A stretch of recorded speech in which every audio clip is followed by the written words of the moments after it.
Where do psychologists get their concepts and theories from?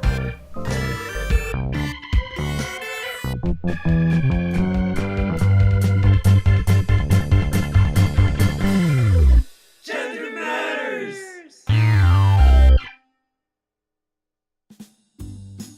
Psychologists have created theories to explain learning, love, superstition, even telepathy. Psychologists love theories because they act as frameworks that help us understand things we can observe more easily, like brain states, teaching styles, and responses to questionnaires.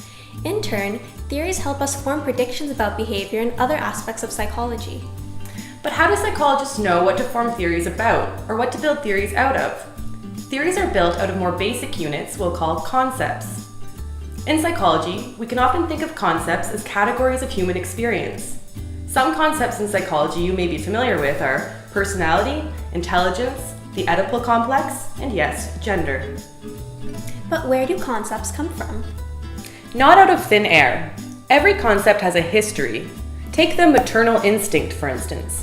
Psychologists have come up with a dizzying number of interpretations for how mothering is at the root of women's emotions, preferences, personalities, and behaviors. Out of all the possible things to study, what has made the maternal instinct so salient to so many psychologists? And what sorts of theories have they produced about it? In 1964, Erik Erikson introduced the concepts of inner space and outer space. Observing that young girls played house while young boys played engineer, he concluded that men live in an outer space of construction, destruction, and leadership, while women live in an inner space of keeping peaceful homes. Unsurprisingly, he named the concept after the biological inner space that represented women's destiny to bear the offspring of chosen men. Erikson suggested that since women had a uterus, whether or not they ever had children, their entire psychology would be organized around their biological function. Although he thought he had enough data to support his theory, Erikson was expressing deep-rooted patriarchal gender roles that forced women's lives to revolve around motherhood.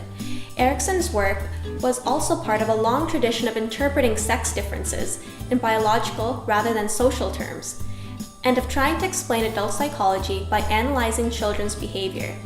By taking the concept of women's maternal instincts for granted, he failed to consider whether society compelled women to take on domestic roles, or whether 10-year-old children were already socialized into choosing gender-appropriate forms of play.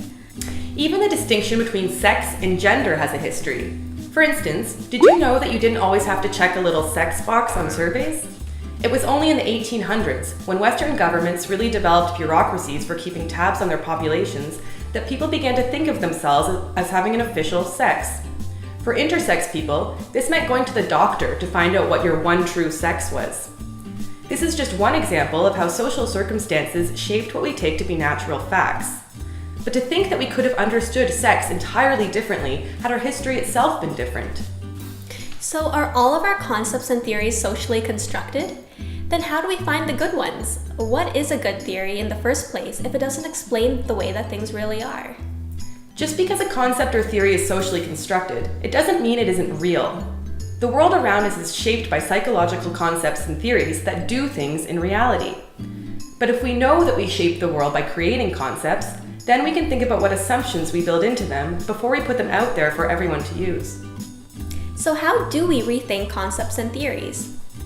One way is to study the histories of the concepts and theories that interest us. Where and how did they originate?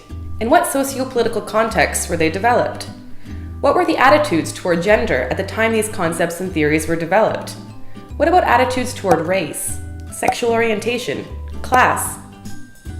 Another technique involves looking at the people who use certain concepts and theories. What are their races, classes, genders, and sexual orientations?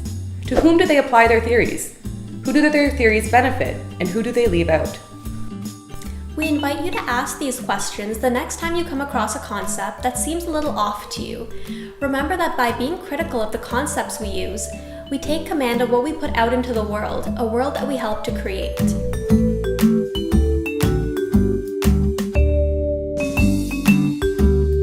Thanks for checking out our video. Click the link below to explore the rest of the videos in this series. Also take a look at Psychology's Feminist Voices website for more resources about feminism, gender, intersectionality, and psychology. Remember, gender matters.